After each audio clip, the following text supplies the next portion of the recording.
හයි ඉතින් ඔයාලට කොහොමද? අද මං ආවේ ඔයාලා එක්ක මගේ කතාව බෙදාගන්න. ඉතින් අද කතාව බලන්න කලින් චතු නිමේෂාගේ YouTube channel subscribe කරන්න අමතක කරන්න එපා. මගේ නම චතු. මේ සිද්ධිය වුණේ මම උසස් පෙළ කරන කාලේ. මම ඉස්කෝලේ ගියේ කොළඹ බාලිකා පාසලකට. මම කෝච්චියේ තමයි ඉස්කෝලේ ගියේ ආවේ. සාමාන්‍යයෙන් පිරිච්ච ඇඟපතක් තිබ්බ සුදු ලස්සන කෙල්ලෙක්. මේ සිද්ධිය වුණ දවසේ මම ඉස්කෝලේ ඇවිල්ලා නුගේගොඩ ක්ලාස් ගියා. ක්ලාස් ඇරෙන හවස 5:30ට. මම ක්ලාස් ඇරෙන්න පානදුර මහනුවර 17 බස් එකක් එනකන් හිටියා. මොකද අපේ ගෙවල් තිබ්බේ නිට්ටඹේ නිසා. 17 බස් එකේ එන එක ලේසි. බස් එකක් ආවේ 6:15ට. එදා සිකුරාදා දවසක්. ආපු බස් එක ලෝඩ් වෙලා ආවේ. මම බස් එකේ පිටිපස්සේ දොරෙන් නැගලා එතන තිබ්බ සීට් එක ළඟින් හිටගත්තා. වෙලාවට එතන සීට් එකේ හිටියේ අපේ ගෙවල් ළඟ අංකල් කෙනෙක්. ඒ නිසා මගේ ස්කූල් බෑග් එක එයාට දීලා මං හිටගෙන ආවා. බත්තර මුල්ලට එද්දී බස් එක ෆුල් පැක්. මාවත් අංකල්ගේ ඇඟට තල්ලු වුණා. ඒ මදිවට මට පිටිපස්සෙන් හිටපු එක මට ජැක් එකක් ගහන්න ගත්තා. ජැක් නම් ඉතින් වදින එක මේ වෙලාවේ නෝමල් දෙයක් නිසා මාත් එහෙම්ම හිටියා. ජැක් එක ගහන්නේ කොල්ලෙක්ද අංකල් කෙනෙක්ද කියලාවත් මං දැක්කේ නැහැ. හැරිලා බලන්නවත් බැරි තරම් සෙනඟ. මාවත් සීට් එකේ ඉඳගෙන ආපු අංකල්ගේ ඇඟට තවත් හද වෙනවා. මට ටිකෙන් ටික තේරුණා මගේ සුදු කවුම වාටියට යටින් මගේ කකුලේ මොන හරි වදිනවා. මං ඒ වෙලේ ගණන් ගත්තේ නෑ. මාවත් තෙරපෙන නිසා. පස්සේ ටිකකින් තේරුණා ගෙවල් ළඟ අංකල්ගේ අත තමයි මගේ කකුලේ වදින්නේ කියලා. ටිකක් වෙලා යද්දී ඒ අත මගේ කකුලේ ටිකක් උඩට වෙන්න අත තියාගත්තා. මාව හිරිවැටලා ගියා එකපාරටම. මොනවද කරන්න කියලාවත් හිතාගන්න බැරි වුණා. පිටිපස්සේ හිටපු එකත් පැද්දි චෙක් එක කනවා. මාව තවත් අංකල්ගේ ඇඟට තල්ලු වුණා. මගේ කලව හරියට වෙනකන් අත අරගෙන ඇවිත් මගේ කලව අත ගන්නවා. වටපිට කළුවරත් නිසා බස් එකේ සෙනගත් නිසා කාටවත් පේන්නේ නැහැ.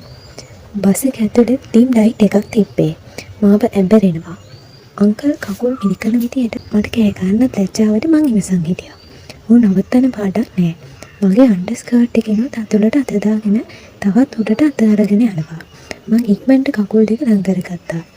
අංකල් මගේ මෝල දිහා බලලා කකුල් කෙනිතුවා. දෙවෙනි පාරත් හයියෙන් කෙනිතුවාම රිදුර නිසා කකුල් දෙක නිකම්ම ඈත් වුණා. ඒ පාර මේ යකා අත තවත් උඩට ගෙනියලා අත ගන්නවා. මාවත් ඇවිස්සුණා ඒ වෙලේ. මං ඇස් දෙක පියාගත්ත විතරයි මම මගේ යට කලිසම උඩින් අත තිබ්බා. මාව ගැස්සিলা ගියා. ඒ වෙද්දිත් මාව වෙට් වෙලා තිබ්බේ. මොකද පිටිපස්සේ හිටපු එක ගාන ජැක් එකටත් මාව විසිලා හිටියේ. අංකලුත් මගේ මූණ බලලා වල් හිනාවක් දැම්මා. මං ලැජ්ජාවට අහක බලාගත්තා. අම්මා ඉස්කෝලේ යනකොට යට කලිසමට අමතරව ටයි ෂෝට් එකක් අඳින්න කියලා මල කරාට මං අකමැති නිසා අඳින්නේ නැහැ. ඒක ඇඳලා හිටියනම් කියලා හිතුණා ඒ වෙලාවේ.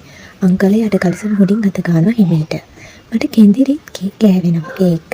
මං අමාරුවෙන් ඉවසගෙන හිටියා. කඩුවල පහුණු බස් එකේ සෙනඟ අඩු වෙන්නත් නැහැ.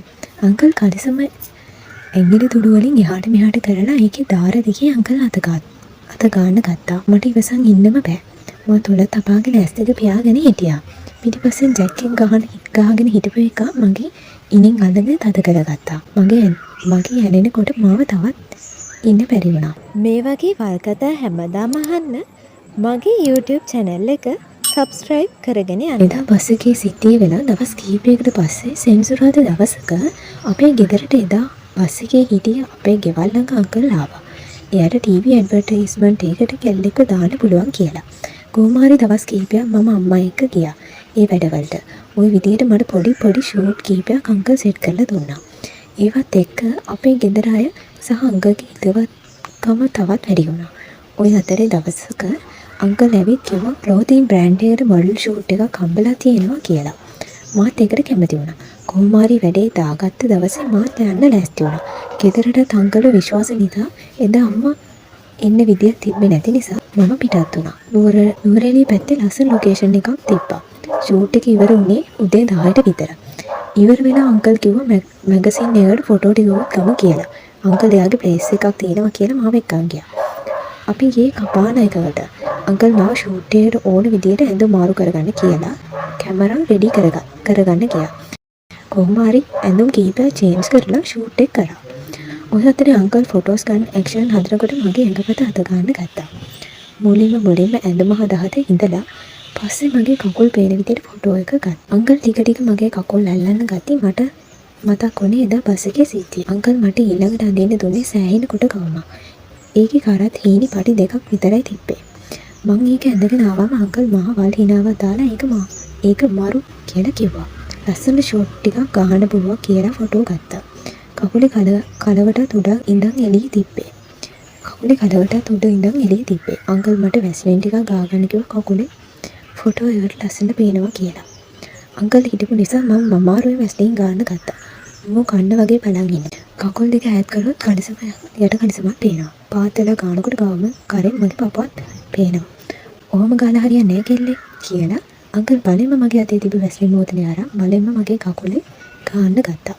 එපා කියතිම අංකල් මගේ කකුලේ උඩම වැස්ලින් ගානකොට මම කකුල් දෙක රද කරගත්තා. අංකල්ගේ අත්වලින් මගේ කකුල් දෙක බලෙන්ම ඈත් කරලා වැස්ලින් ගානකොට මට අංකල්ගේ හයියත් එක්ක ඔට්ටු වෙන්න බැරි වුණා. අංකල්ගේ අත මගේ යට කලිසම උඩට යන්න බැරි වෙලා වගේ නෑ. අංකල් උඩින් අල්ලන්න ගදී මගේ ඇස් දෙක පිය වුණා. ඒ වෙලෙදි මම වෙට් වෙලා තිබ්බේ.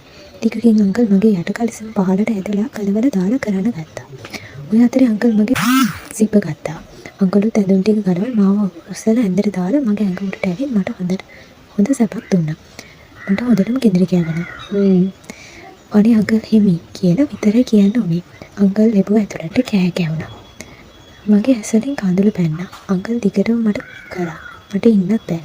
මං එහෙමම ඇඳේ හාන්සි වුණේ මුළු ඇඟම පළ නැති වුණා වගේ නිසා. අංකල් එහෙම මාවත් බදාගෙන ඇඳේ හාන්සි වුණා. අපි ටික වෙලාවකින් බිලාගේ පිටත් වෙලා ගෙදරට. එදා අංකල් එක්ක පටන් ගත්ත සීන් එක ටික කාලයක් තිස්සේ සිද්ධ වුණා. අන්තිමට අපේ ගෙදරටම ආටු වෙලා චාටර් වෙලා ගෙදරින් මාව රට යවුවා. ඉතින් ඕක තමයි එදා මට සිදු වුණ සිදුවීම. මේ වගේ වල්කතා හැමදාම අහන්න මගේ YouTube channel එක subscribe කරගෙන යන්න.